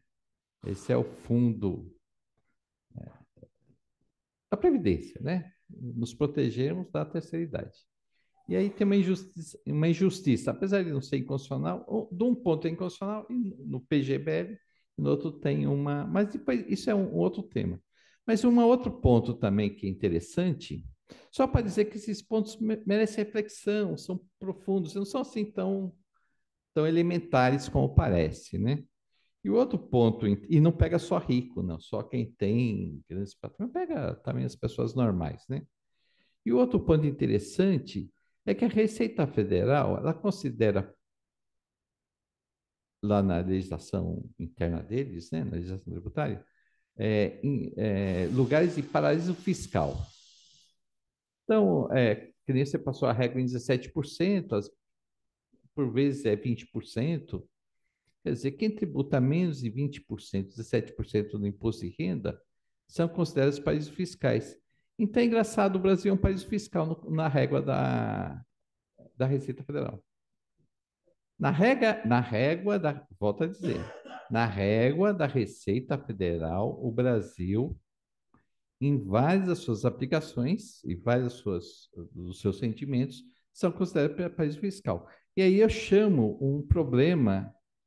atenção a um problema sob um ponto de vista problema que é iminente, mas ele não está sendo pensado na profundidade que ele está sendo pensado, que é a questão do ganho de tributação de dividendos. Eu mudei um pouco de assunto, né? Tributação de dividendos, como é que é o imposto de renda da pessoa jurídica? Grosso modo, né? A tributação é 15% com adicional de 10%. Então, eu tenho 15%, depois que eu passei de um certo patamar, eu chamei de um patamar de isenção, de graça, assim, né? Que é 20 mil reais por mês, ok? Aí eu tenho um adicional de 10%. Por que esse adicional? Ó, esse adicional, se a gente for lá para 95, época que eu era jovem e procurador da Fazenda Nacional naquela época, então eu lembro da questão, ele veio substituir exatamente o ganho de capital. Esse adicional, ele troca-se o adicional pela tributação do sócio lá, né? Quando ele receberia dividendos. Ora, então isso significa que a tributação da empresa é 15%. E a tributação do sócio é 10%. Gente, nós somos muito paraíso fiscal. Só um detalhe, né? Então, é, é interessante, coisas a se refletir. Mas eu vou. Foi mais para instigar isso aí, né? Mas para a gente não dormir tranquilo. É, porque são coisas que temos que pensar e fazer conta, né? O risco que a gente corre, só também falando com uma pessoa de terceira idade aí, que está muitos anos no mercado e no serviço público, depois da advocacia, né? É que muitas vezes a gente pede errado, a gente pede uma alteração legislativa e ela vem pior do que estava. A gente precisa tomar cuidado com o que pede e refletir sobre muito o que pede. Por isso a importância desse tipo de exposição, desse tipo de reflexão, desse tipo de esclarecimento. Mas poucas essas reflexões quase pessoais minhas, e tangente ao desabafo quase, e gostaria de abrir a palavra a comentários e perguntas e reflexões, começando aqui dos presenciais, para até prestigiar, depois eu iria para quem está online, Por favor, doutor Romeu. Bom dia, parabéns pela apresentação, muito esclarecedora. Tema bastante instigante, como o Humberto falou, e complexo. Também para reflexão, doutora Paula, a gente sabe que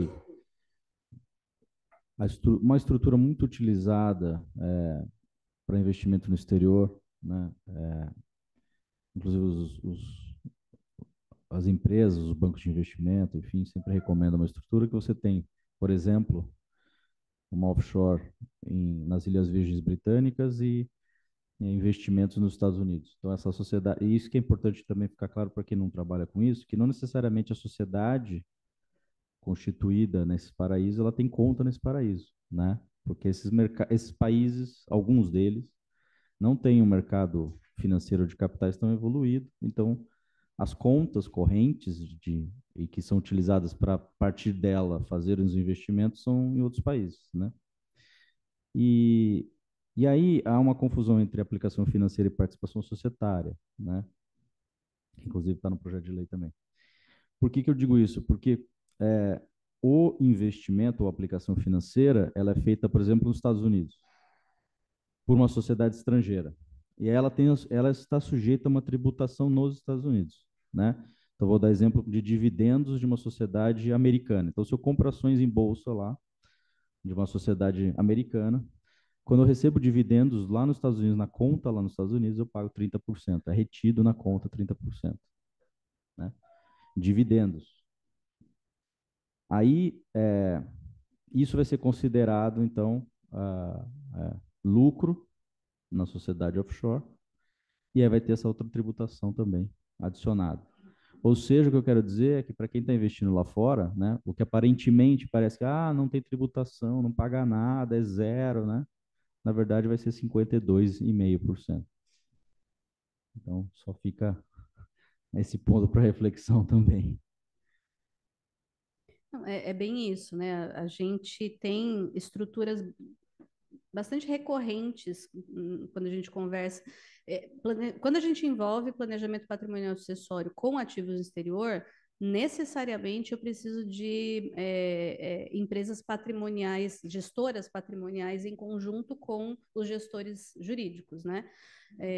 Justamente porque a gente precisa deles para a própria estruturação. As estruturas que até hoje eram absolutamente recorrentes, elas agora têm que ser repensadas.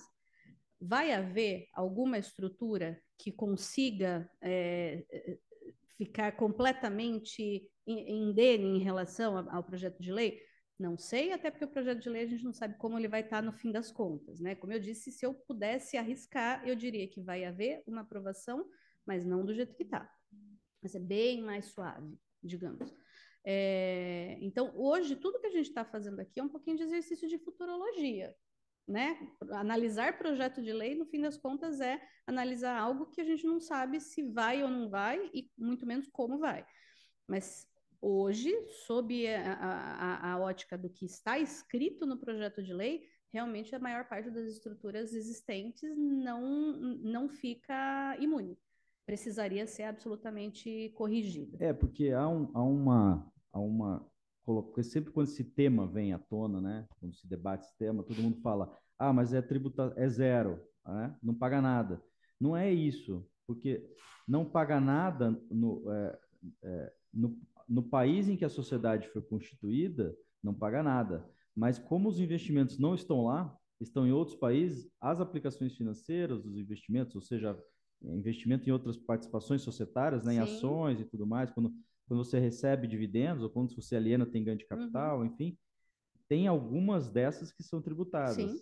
E aí como seria o tratamento disso para poder compensar? Porque esse que vai ser o grande problema da compensação. Por conta disso, né? Que há a opção, o próprio investidor vai ter que optar se ele continua declarando offshore, e aí ele vai tributar no fim das contas o lucro ou o dividendo dessa offshore, ou se ele passa a substituir a offshore pelos investimentos diretos. Porque aí, teoricamente, se ele tiver o lucro, não importa onde esse lucro vai nascer, ele vai ter que tributar. Mas se ele tiver lucro na offshore, mesmo tendo um prejuízo no seu investimento originário, ele pode ter tido, por exemplo, um lucro decorrente da variação cambial, mas a aplicação em si ter sido deficitária. Esse déficit, teoricamente, ele deveria poder utilizar na composição da sua perda acumulada para não ter que pagar tributo aqui. Mas se ele continuar declarando a pessoa jurídica, ele não vai ter acesso a isso. Então, a composição da sua carteira de investimentos no exterior, e quando eu digo carteira de investimentos, não estou falando de aplicação financeira, estou falando de ativos, ela vai ter que ser redesenhada de acordo com essa nova realidade. Qual é a realidade? A gente ainda não sabe. Obrigado. A próxima pergunta, eu vou pedir licença para os presentes e passar para o Sérgio Contente, que está nos vendo por vídeo. Por favor, Sérgio. Bom dia. A minha pergunta é bem simples. Eu tenho um imóvel no exterior e este imóvel eu mantenho ele alugado lá. Os rendimentos dessa locação, eu declaro aqui também? Sim, obrigatório. Tá Não, bom. não é pelo projeto de lei, é pela legislação atual. Todos os valores que você ofere, não importa onde, têm que ser declarados e tributados aqui. Agora, eu precisaria de um pouquinho Eu mais não de trago esse informação. valor para cá. Não entendi, perdão? Eu não trago este valor para o Brasil. Ele Independentemente. fica lá. Mesmo assim, você tem a residência fiscal aqui e nós temos o princípio da universalidade da tributação. Se você está oferindo essa locação na sua pessoa física, você já deveria estar declarando o imóvel e os rendimentos de aluguel que deveriam compor a sua base tributável. Outra situação completamente diferente é se você tem uma LLC americana, que por sua vez é a dona do imóvel, e aí a locação vai ser estar sujeita à declaração e tributação nos Estados Unidos e você só está declarando a LLC. Hoje, você não tem uma tributação aqui. Por quê? Porque o que você detém é a LLC, não o imóvel. Mas se o imóvel está na Sim. pessoa física, não tem exceção. Tá bom. Obrigado. Nada. Rogério. Obrigado, doutor Humberto. Agradecer o convite dessas nossas reuniões do COS, trazendo uma brilhante advogada para trazer todos esses esclarecimentos. Realmente muito instigante, conforme o doutor Romeu colocou, e bastante complexo, né? Eu até na exposição, a questão, nós estamos à beira de uma reforma tributária, a gente não sabe o que vai acontecer, o futuro é incerto, e aí me veio a lembrança de uma máxima do Dom João VI, que ele dizia o seguinte, que quando você não souber exatamente o que fazer, a melhor coisa é não fazer nada. e eu procuro, às vezes, utilizar, e lembrei dessa máxima, né? Porque realmente é muito complexa a questão, essas mudanças, Sim. né? Essa questão no exterior. Uhum. Então, eu teria, como o doutor Humberto falou, realmente uma centena de perguntas e dúvidas, mas não é o caso, a gente está aqui. Eu vou fazer um comentário. Eu tenho um cliente, ele é meu cliente desde 2016 na regularização de ativos no exterior. Uma família com bastante posses, de origem judia, então trouxeram muita coisa para o Brasil, mantiveram muita coisa lá, e aí eu fiz a regularização para todas as pessoas da família. E aí, em abril, né, quando quando foi editada a MP, no dia 1º de maio, feriado, ele me ligou 6 horas da manhã, desesperado. Eu literalmente fiquei sabendo da MP por ele. Eu não sei o que ele estava fazendo no Diário Oficial esse horário no feriado. Mas ele me ligou desesperado. Não, porque eu preciso mudar e que não sei o quê, e tirar do Panamá, da BVA. Eu falei, não sei nem do que você está falando. Vamos, espera, né? A gente não sabe se a MP vai ser convertida. Não foi. A gente não sabe como é que o PL vai ser aprovado, sancionado. Então, agora a gente está em setembro, veja, desde abril eu estou tentando convencê-lo de que a gente não tem que fazer nada. E agora é que ele se convenceu de que, por enquanto, a gente não vai fazer nada. Lá para novembro, a gente vai ter uma ideia um pouquinho melhor. É bastante incerto. E tem outra máxima também que eu aprendi nesses 32 anos de advocacia bem sofrida, com muitas cicatrizes, né? Que nessas disputas com o leão, geralmente a gente sai bem machucado e arranhado, né? Chamuscado, né? Então, para enfrentar o leão, a gente precisa pensar muito antes de iniciar aí uma questão. E eu queria uma opinião da doutora nesse sentido, que essa questão desses investimentos no exterior, remeter recursos, oferir renda, declarar essa questão, isso daí, lógico, uma opinião, né? Isso daí não acirra essa relação com a Receita Federal, essa questão de recursos do Brasil que poderiam estar gerando crescimento, emprego e tributos aqui no Brasil foram remetidos para o exterior ou adquiridos no exterior. Isso não cria um mal-estar das autoridades fiscais quando se deparam com uma situação dessa? Qual que seria a sua opinião? Ou não? Não sei, uma dúvida que eu tenho. Esse é um ponto só, e outro ponto pequeno, e a recomendação do nosso querido presidente, e eu procuro sempre obedecer, ai daquele que não obedecer, que é o seguinte, é a questão dos BDRs, que hoje a gente tem os fundos, os bancos que tem, que, por exemplo, você consegue investir, eles chamam fundos espelho, né, que ele tem o espelho dos ativos da Bolsa Americana, das principais bolsas, mas os recursos não são enviados para lá, eles ficam aplicados aqui, e me explicaram, a gerente me explicou, mas eu não confesso que ela falou, não, são BDRs que o dinheiro não sai daqui, ele fica aqui, só ele simplesmente varia de acordo com a questão. Se a doutora pudesse fazer algum comentário, tá. Obrigado. Vou primeiro comentar a primeira parte da pergunta. E correndo o risco de ser talvez mal interpretada, porque, afinal de contas, a minha função é defender o contribuinte. Então, mas ele vai concordar comigo. O direito tributário é uma face de uma moeda cuja outra face é o direito financeiro, orçamentário. Um Estado só funciona se tiver recursos para funcionar. E, acrescento a isso, quem tem acesso a esse tipo de investimento é necessariamente quem tem mais dinheiro. Então a gente volta, porque na tributação dos mais ricos, etc. Não tô, de novo, não estou falando de questões partidárias, de discurso político, não é isso. Mas, da mesma forma que eu, aqui no Brasil, coloco meu dinheiro num fundo multimercado e sofro a tributação de um come-cotas, por que uma pessoa que tem muito mais grana que eu vai constituir um fundo exclusivo? Porque eu não tenho 10 milhões e ele tem 10 milhões, por que eu tenho que pagar tributo de 6 em 6 meses e ele não? Só porque ele tem mais dinheiro que eu. É a única razão. É justo? Eu, do ponto de vista da pessoa que estou pagando de 6 em 6 meses, não acho. Do mesmo jeito, quem tem o recurso no exterior está deixando, como você bem colocou, está deixando de investir aqui para investir lá. Se investisse aqui, estaria sofrendo uma tributação de 6 em 6 meses, coisa que não se replica lá. Se tivesse investido numa empresa aqui, esses dividendos eles não seriam tributáveis, mas a empresa, o lucro da empresa estaria sendo tributado a 25% de imposto de renda, mais 9 de CSL, mais 9,25 de PIS e COFINS, entre outras coisas. Lá não está gerando nada de ingresso de caixa. Então, é realmente injusto o que a Receita Federal está fazendo?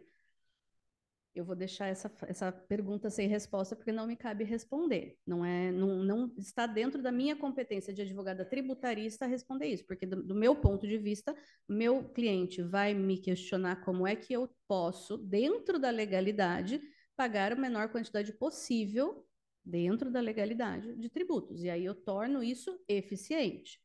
E, de novo, milagres não existem. O imposto ele vai incidir. A única coisa que não incide tributo neste momento é respirar, porque até dormir a gente paga tributo, né? Então, o que a gente precisa é lembrar para onde. E aí também pondero, tá? É direito financeiro, é direito orçamentário, mas nós temos acesso aos serviços que deveriam estar sendo prestados com esse nosso dinheiro? Também não vou responder essa pergunta. Eu sei que eu não respondi o que você perguntou, mas aqui é uma pergunta sem resposta. Por favor. Você fez uma segunda pergunta, desculpa, não lembro mais. Tá, os fundos espelho. Eles não mesmo que a lei seja aprovada, eles não estarão sujeitos a esta tributação. Por quê? Porque são recursos que não são mantidos no exterior. Eles são espelhos daqueles mantidos no exterior. E eles estarão sujeitos à tributação de qualquer tipo de fundo de investimento brasileiro. Nenhuma diferença. Por favor, doutor. Muito obrigado, doutor Humberto. Gostaria de parabenizá-lo por mais uma nova sessão e dar também os parabéns à doutora Paula Beatriz, que houve umas informações que são de real interesse para todos que estão aqui presentes e também que nos assistem. Seria o seguinte: existe uma preocupação muito grande da população trabalhadora nas informações passadas, né? Que seria o seguinte: existe uma ventilação assim, vazou na internet por parte de pessoas do governo atual, e existiria um projeto para uma nova modalidade da passagem dos bens do trabalhador brasileiro, daquele que já veio a herança do avô ou do bisneto, que hoje está aqui, né, presente, e está com essa dificuldade que não seria muito bem uma herança que ele receberia. Ele receberia, sim, uma parte da herança. Então, o governo iria dosar, existiria uma dosimetria que se passaria não aquela fortuna que o avô deixou, passou para o pai, passaria agora futuramente para o filho. Então, foi ventilado isso. E existe uma preocupação quanto a isso, né? Então, nós entramos também em direito civil, a doutora bem colocou, foi bem abrangente, né? Quanto aos herdeiros, o adiantamento da fortuna, tudo isso é muito interessante para quem nos ouve, né? E o investidor também, aquele trabalhador, aquele que começou, juntou a sua moedinha, não sabia em quem investir, porque o dinheiro desvaloriza, o banco paga uma parcela muito mínima do que, se ele precisar investir no seu local de trabalho, ele vai pedir um empréstimo a um juro bem alto. A caderneta hoje de poupança, salvo informações, paga menos do que 0,5%, vamos dizer assim. Então, o dinheiro, mesmo estando aplicado hoje no governo, ele é desvalorizado em relação, como se fosse aquele cavalinho que corre fora da corrida. É muito desvalorizado, né? Então, o investidor, não sei em quem vou investir. Então, ele investe em dólar. Então, hoje tem a tributação do dólar, bem colocado pela senhora. Então, ele fica meio perdido, ele não sabe o que ele fazer, porque ele trabalha continuamente para ter alguma coisa para deixar para o seu descendente. É uma querência, como disse na herança, né? Como se diz na herança. Eu vou deixar alguma coisa para o meu filho, para ele que ele possa estudar, fazer uma coisa ou outra. Então, hoje, qual é a melhor conduta para a transmissão dos bens quanto aos menores valores que o fisco pode cobrar nisso daí? E se existe, se é um fake news, isso de que a fortuna que o pai vai deixar para o descendente, ela teria que ser cortada, não sei, em 60% e 40% ficaria para o filho, porque existe uma grande preocupação que eu vejo navegando pela internet e eu vejo todas essas dúvidas aí. Mas a senhora tem todas as respostas, colocou muito bem as coisas, mas qual a melhor conduta para tudo isso daí? Como deve agir? Porque tira o estímulo daquilo que trabalha. Se o governo vai tomar conta da fortuna, ou da pequena fortuna, ou o que ele vai deixar para os descendentes, isso preocupa, isso é um desestímulo para o trabalhador brasileiro. Obrigado. Sim, muito tem sido dito pela internet, pelas mídias em geral, enfim, em relação à tributação de grandes fortunas, que eu acho que é disso que o senhor está colocando. primeiro que a gente está falando de grandes fortunas mesmo, não pequenas fortunas. E segundo, não existe projeto de lei a esse respeito ainda. Existem conversas. Então, tudo que está sendo dito ainda é mera conjectura, tá? Nem mesmo na PEC de reforma tributária isso não está sendo tratado. E mesmo que viesse a ser tratado, a gente está falando de uma PEC. E uma PEC, a única coisa que ela vai fazer é mudar a Constituição. Portanto, mesmo a questão do IVA, né, que é o grande objetivo da reforma tributária. A grande crítica, mas não, ninguém está falando sobre a alíquota. Sim, a Constituição jamais vai trazer uma previsão de alíquota, por isso que não tem uma previsão de alíquota na PEC, porque a PEC vai mudar a Constituição. Quem precisa falar de regra matriz de incidência tributária, que a gente viu lá na faculdade, quem precisa falar sobre isso é lei complementar, não é a Constituição Federal. E depois os entes competentes para incidência que vão efetivamente falar de alíquota. Existem, obviamente, estudos financeiros e econômicos a esse respeito, mas faticamente, hoje, nós não temos nem PEC, nem projeto de lei que traga efetiva tentativa de tributação das grandes fortunas. Por enquanto, tudo isso é conversa mesmo, conversas mantidas entre pessoas que eventualmente levariam a propostas de lei. E quando essas propostas forem apresentadas, ainda assim serão propostas, e sendo propostas, a gente vai fazer exercício de futurologia. A gente tem hoje, no contencioso brasileiro, uma tendência a sairmos do civil law e irmos para o common law. É uma tendência bastante forte já de muitos anos, mas ainda do ponto de vista da vida civil, por assim dizer, o civil law ele continua absolutamente forte. A gente, ao contrário dos Estados Unidos, que tudo é decidido não necessariamente por escrito. Eu não tenho uma previsibilidade legal para dizer o que eu posso ou deixo de poder. Eu faço, se alguém se sentir incomodado, vai me acionar. Aqui no Brasil, não. No poder legislativo, ao contrário do judiciário, nós não temos uma tendência ainda de sairmos do civil law e irmos para o common law. No judiciário, sim. No poder legislativo, não existe essa possibilidade. E, respondendo a sua segunda pergunta, o que as pessoas deveriam fazer hoje? Eu vou pegar carona numa fala do Dr. Humberto.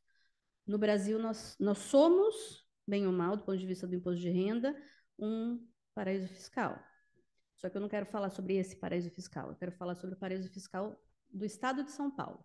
4% de tributação hoje é um valor desse tamanho, muito menor do que os outros estados. Nós estamos aqui, nós deveríamos aproveitar, porque mesmo que o ITCMD não esteja dentro da reforma, já existem projetos de lei anteriores para alterar a alíquota máxima para 20%, no âmbito nacional e no âmbito estadual. Né? A alíquota máxima é âmbito de lei complementar e dentro dos estados, hoje só poderia subir até 8%, que foi determinado pelo Senado Federal.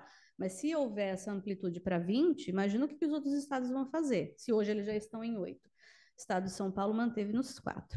Então, se houver a disponibilidade financeira, hoje eu indico para todos os meus clientes, faça adiantamento de legítimo. É um desembolso feito agora? Sim, mas ele é mais barato do que poderia ser lá na frente. E vou complementar, aproveita para morrer que está barato. Exato. E eu queria também perguntar, doutora, esse projeto 4173, 2023 é deste ano, do governo atual. Sim, apresentado dia 29 de agosto desse ano. Sim, sim. E eu queria também conversar sobre esse assunto, que eu achei muito significante, de real importância para todos, doutor Humberto. Se pudesse se estender um pouquinho mais, aprofundar assim na área jurídica, porque é um leque que se abre para todas as direções, muito importante. Eu tenho certeza que muitos dos que nos ouvem acharam super interessante esta palestra. Se pudesse se estender, viu, doutor Humberto? Sim, certamente. Eu vi não só a questão do projeto de lei, mas os primeiros pontos também, quase que introdutórios, mas todos esses pontos são pontos bem interessantes. Eu não quis comentar, até porque a gente tem compromisso com horário, e eu vou até quase que encerrando a palestra, né? Eu sei que tem perguntas no ar aí, mas eu vou depois passar. Para ter o contato da gente, a gente pode ir conversando. Pontos tal. São muito interessantes. É aqueles pontos que eu falei. Por exemplo, se eu pegar a Previdência Privada, que é um dos itens de planejamento patrimonial e sucessório, e para não ir nem no projeto de lei, para ficar já no que existe, digamos assim. Então, muitas coisas, assim, os corretores, os de seguros, gerentes de banco, mesmo os advogados previdenciários, né, porque extrapolam um pouco essa questão tributária, e eu sou estudioso dessa questão também, além do tributário, eu procuro estudar, fazer pós-graduação em outros ramos do direito, e aí eu percebo que tem coisa assim mal pensada, mal organizada, que merece reflexão e até intervenção política até dessa casa, se for o caso. Talvez com sugestão de intervenção legislativa, para tornar a tributação mais justa, né? E tem coisas assim, não é nem contrastar entre aqueles que pagam e que não pagam, tem coisa que a gente está pagando de forma equivocada mesmo, né? E é engraçado que muitas vezes isso é vendido com benefício fiscal. Aí, se vocês for fazer uma aplicação no banco, eu falo, faz um VGBL regressivo que tem que ter um benefício fiscal. Não tem. Desculpa, nenhum. Mas tem o benefício fiscal. Lá no slide tinha 10%, né? Lá no seu slide, eu lembro. Quanto tempo você tem que ficar lá com a aplicação para ter 10%? 10 anos. E se eu ficar 2 anos? Qual a tributação? 30%. Ora, numa aplicação normal, ordinária sim, comum, é 15%. Então eu tenho o dobro da aplicação. O dobro da aplicação, o dobro da tributação nessa aplicação. O dobro da tributação não é benefício fiscal. Concorda comigo? E ele é vendido como benefício, e a gente compra com benefício fiscal. Talvez vocês tenham essa aplicação com, com essa coisa na cabeça. Benefício fiscal. Né? Então, é um detalhe que passa. Claro que é má fé de alguém? Talvez não, talvez seja descuido. Até porque a gente é descuidado e acaba, a gente compra essa ideia, né? O doutor Romeu também levantou uma questão, falou, pô, peraí, eu estou lá numa empresa nas Ilhas Virgem, por exemplo. A gente, na advocacia, depara com isso. Todos nós que advogamos nessa questão societária e tal, tem lá um cliente que tem lá na Ilhas Virgem. Aí, claro, eles aplicam onde? Eles aplicam nos Estados Unidos. A conta corrente é nos Estados Unidos. E nos Estados Unidos é tributado, companheiro. Você falou. Se dividendos aqui a gente reclama, aqui é 0. Lá é 30%. Né? E aí, mas o Brasil se paga muito imposto? Se paga. O Brasil é mal utilizado? Concordo com tudo isso. Mas também a gente tem que entrar na conta do varejinho lá. Até porque a hora que a gente for cuidar do nosso patrimônio ou do nosso cliente, ou daquele que a gente está prestando consultoria, ou aí agora falando como instituição, aí que entra a conta mesmo. Então, a questão é o seguinte, não é só jurídica, mas também de fazer conta, né? De contabilidade, né? Eu admiro muitos povos do Oriente Médio, os judeus, os árabes, os libaneses, 25 de março, José Paulino, e aí vai, porque ele sabe fazer conta. Logo de madrugada já estava batendo na sua porta lá, sabe? Como é que fica a minha conta aqui? Essa questão, não, mas isso é o certo, tá certo. A gente tem que fazer conta também, conta tributária. Essa questão ela é muito importante o desenvolvimento do nosso país, da nossa cidade, da nossa sociedade. Esse é o objetivo da ação comercial, inclusive, é pensar no desenvolvimento nosso, local, entendeu? Para onde vai os investimentos. O doutor Rogério levantou uma questão importante. Até lembrei da doutora Maria Regina, que está do seu lado. Então, que o senhor falou que a Receita Federal arranha e morde, olha para o lado, ela arranhou e te mordeu várias vezes. Mas no passado, hoje ela como o Walter Carlos, que é um outro advogado amigo meu, hoje o doutor Humberto é do bem, ele fala. Então eu diria, hoje é do bem. Não, mas eu acho que a gente está dos dois lados. Porque a doutora Paula também colocou outro ponto que eu acho fundamental. Colocou de uma forma bem simples, que eu também já refleti sobre isso.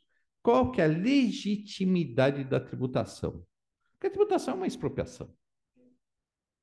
O patrimônio é seu, qual a legitimidade da tributação?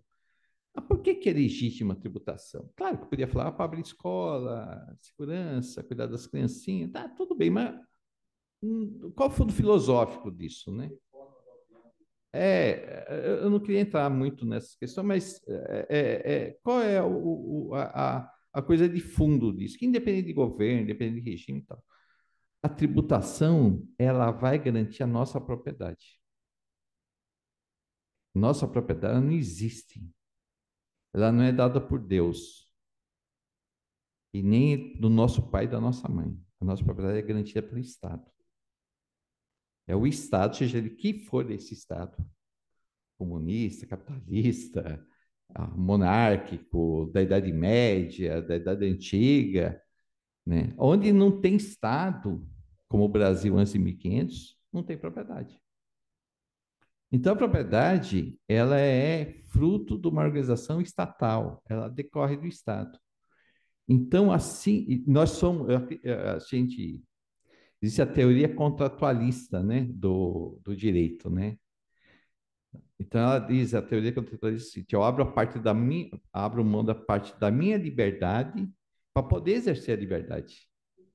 A minha liberdade é garantida por parte da liberdade, quer dizer, eu só posso atravessar a rua porque eu entendo que também, se eu vier dirigindo de carro, eu tenho que respeitar um farol vermelho.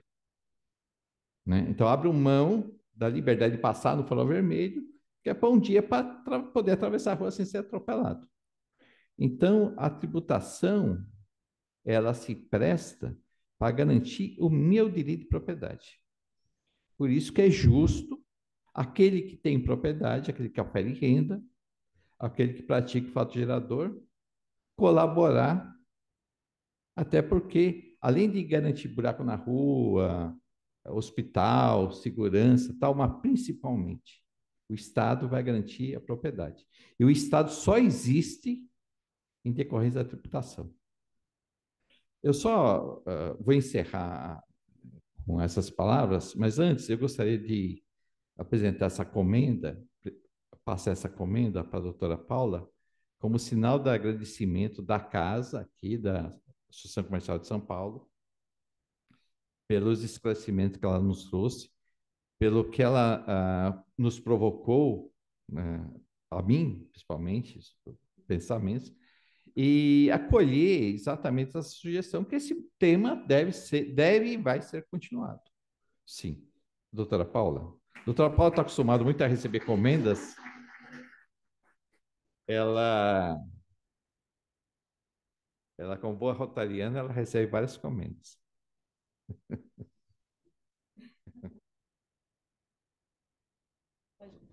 É uma honra, realmente, e respondendo um pouco a demanda das pessoas que fizeram as perguntas, o meu e-mail, vamos compartilhar a apresentação, e meu e-mail está na apresentação, podem compartilhar comigo todas as perguntas, eu vou responder todas elas, ok?